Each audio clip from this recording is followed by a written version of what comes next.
अस्सलाम वालेकुम my dear students. आज हमारा जो सेकंड पार्ट है लेक्चर का वो भी डायमेंशंस के ऊपर ही बेस्ड है। लास्ट लेक्चर के अंदर हमने सीखा था कि अगर आप किसी फिज़िकल क्वांटिटी की डायमेंशन को फाइंड आउट करना एक्चुअली एक्सप्रेस करना चाहें तो आप एक ख़ास लेटर के साथ स्क्वायर ब्रैकेट के अंदर एक्सप्रेस कर रहे होते हैं।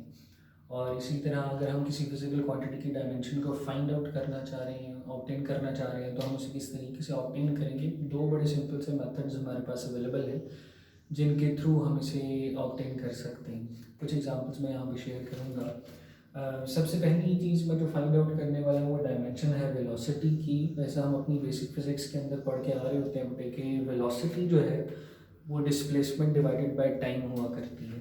तो अगर velocity displacement divided by time है तो उसी मुनासबत से मैंने उसका फॉर्मूला यूज़ किया और मैं एक्सप्रेस कर सकता हूँ कि अगर मुझे वेलोसिटी की डायमेंशन चाहिए तो मैं डिस्प्लेसमेंट की डायमेंशन को टाइम की डायमेंशन से डिवाइड कर दूं तो मैं आसानी वेलोसिटी की डायमेंशन को फाइंड आउट कर सकूंगा। तो इसी सिलसिले में अगर उसके फार्मूला के हिसाब से एक्सप्रेस किया जाए वही स्क्वायर ब्रैकेट्स का मेथड यूज़ किया जा रहा है। मैंने v को स्क्वायर ब्रैकेट्स के अंदर एक्सप्रेस किया, डिस्प्लेसमेंट की डायमेंशन को पुट किया और टाइम की डायमेंशन को पुट किया। तो जस्ट जैसे अगर आप इसे रीअरेंज कर लो, जो कि टी डिनोमिनेटर में था, रीअरेंज करने पे ये LT-1 बन जाएगा।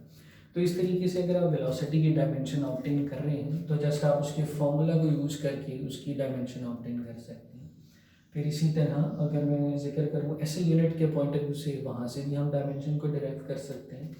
अगर हमें बेस यूनिट उस क्वांटिटी का पता है तो और हम बेस यूनिट्स के अंदर उसे एक्सप्रेस कर रहे हैं तो हम वहाँ से ज़रूर उसे कन्वर्ट कर सकते हैं।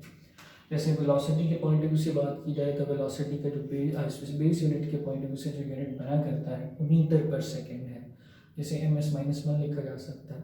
और फिर मीटर यहाँ पे लेंथ को रिप्रेजेंट कर रहा है और सेकेंड टाइम को रिप्रेजेंट कर रहा है, तो जिसकी बेस पे ये LT-1 जो है वो एक्सप्रेस किया जा सकेगा। तो चॉइस है हमारे पास कि अगर हम चाहें तो हम उसके फार्मूला के थ्रू भी डायमेंशन को डिराइव कर सकते हैं और फार्मूला के थ्रू ना सही तो हम उसके यूनिट के थ्रू, अगर हमें बेस यूनिट्स के अंदर यूनिट पता है तो हम वहाँ से भी उसकी डायमेंशन को एक्सप्रेस कर सकते हैं। इसी तरह एक बड़ी सिंपल एग्जांपल वेलोसिटी एक्सेलरेशन की है। एक्सेलरेशन के बारे में हम जानते हैं कि ये rate of change of velocity हुआ करता है। तो अगर ये rate of change of velocity है इट मीन्स कि मैं वेलोसिटी की डायमेंशन को टाइम की डायमेंशन से डिवाइड कर दूं तो मैं एक्सेलरेशन की डायमेंशन को फाइंड आउट कर लूँगा। अब एक बड़ी कॉमन यहाँ पे जो सवाल अक्सर हमारे जहनों में अराइज हो जाता है कि एक्सेलरेशन जो है वो चेंज इन वेलोसिटी है, यानी final velocity minus initial velocity.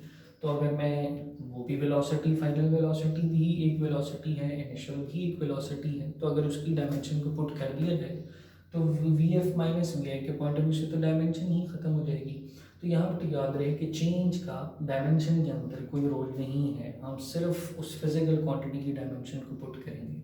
तो इसलिए मैंने यहाँ पे डेल्टा V को एक्सप्रेस नहीं किया, मैंने सिर्फ ये मेंशन किया कि अगर मुझे एक्सेलरेशन की डायमेंशन चाहिए तो मुझे वेलोसिटी की डायमेंशन को टाइम की डायमेंशन से डिवाइड करना होगा। जिसके केस में अगर आप वेलोसिटी की डायमेंशन जो कि हम ऑलरेडी कैलकुलेट कर चुके हैं वो LT-1 है और LT-1 को अगर आप टाइम की डायमेंशन से डिवाइड करेंगे तो ऐसे केस में आप एक्सेलरेशन की डायमेंशन जो है वो फाइंड आउट कर पाएंगे और रिजल्ट ये होगा कि आपके पास जो डायमेंशन आएगी वो LT-2 है। यानी यही सेम तरीका हम एक्सेलरेशन ड्यू टू ग्रेविटी के लिए भी आजमा सकते हैं। अगर हमसे g की डायमेंशन भी पूछी जाएगी, स्मॉल g की, तो भी उस डायमेंशन को हम ऐसे एक्सप्रेस कर सकेंगे कि वो LT-2 के इक्वल है। इसी तरह फिर एक एग्जांपल फोर्स से रिलेटेड है। अगर हम फोर्स की डायमेंशन को फाइंड आउट करना चाहें तो हम जानते हैं कि फोर्स जो है वो मास मल्टीप्लाई बाय एक्सेलरेशन, बड़ा बेसिक फॉर्मूला है।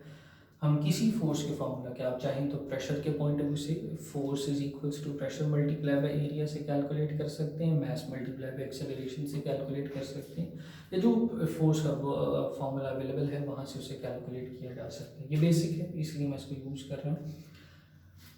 फिर सेम प्रिंसिपल मैंने यूज़ किया, फोर्स की डायमेंशन मुझे चाहिए थी, मैंने मास की डायमेंशन को पुट किया, एक्सेलरेशन की डायमेंशन को पुट किया, रिजल्ट हमारे पास ये आएगा कि फोर्स की जो डायमेंशन है वो MLT-2 के इक्वल आ जाएगी और यहाँ से हम इसका यूनिट भी डिराइव कर सकते हैं।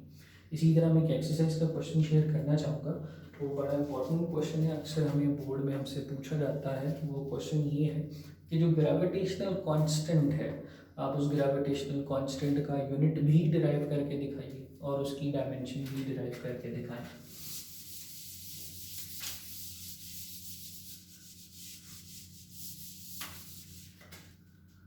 तो भाई न्यूटन्स लॉ ऑफ ग्रेविटेशन, हम इस बात को जानते हैं कि फोर्स या ग्रेविटेशनल फोर्स जो है वो capital G multiply by m1 m2 divided by r square या डी स्क्वायर की इक्वल हुआ करती है। अगर मैं वहाँ से एक्सप्रेस करूँ तो बाय न्यूटन्स लॉ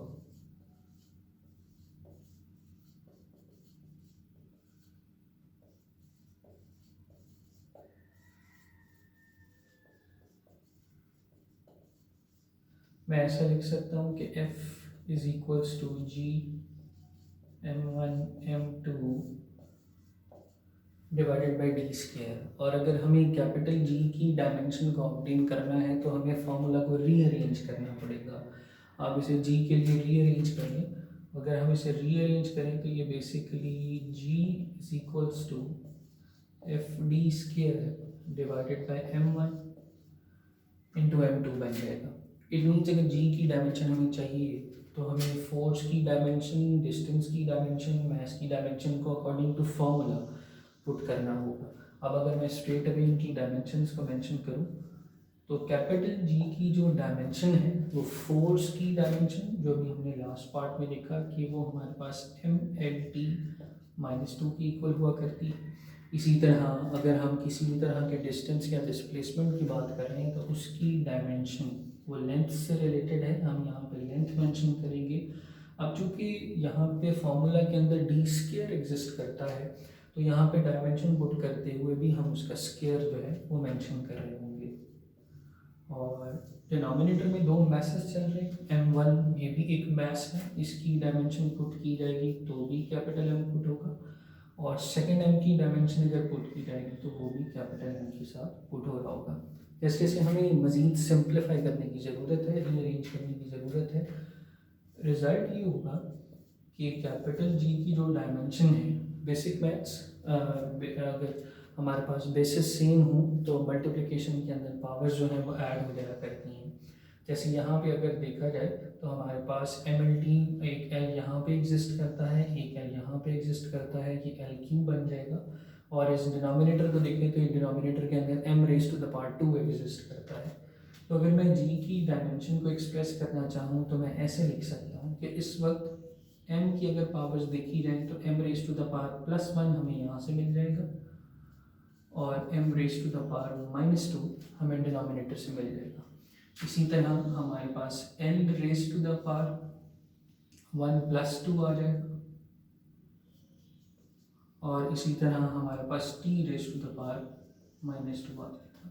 तो अगर आप इसे सॉल्व कर लें तो g की जो डायमेंशन हमारे पास बन जाएगी वो m⁻⁻1 l⁻3 और t⁻⁻2 हो जाएगा। तो कुछ इस तरीके से हम जो ग्रेविटेशनल कांस्टेंट है उसकी डायमेंशन को एवेल्युएट कर सकते हैं। यही तरीका का जैसे पहले मैंने एक्सप्रेस किया कि हम किसी भी फिज़िकल क्वांटिटी का अगर हमें फॉर्मूला पता है तो हम उसकी डायमेंशन को उसके फॉर्मूला के थ्रू बहुत आसानी के साथ ऑब्टेन कर सकते हैं। तो ये वो डायमेंशन से रिलेटेड चंद बातें थी। ओके, नेक्स्ट लेक्चर के लिए अल्लाह हाफ़िज़।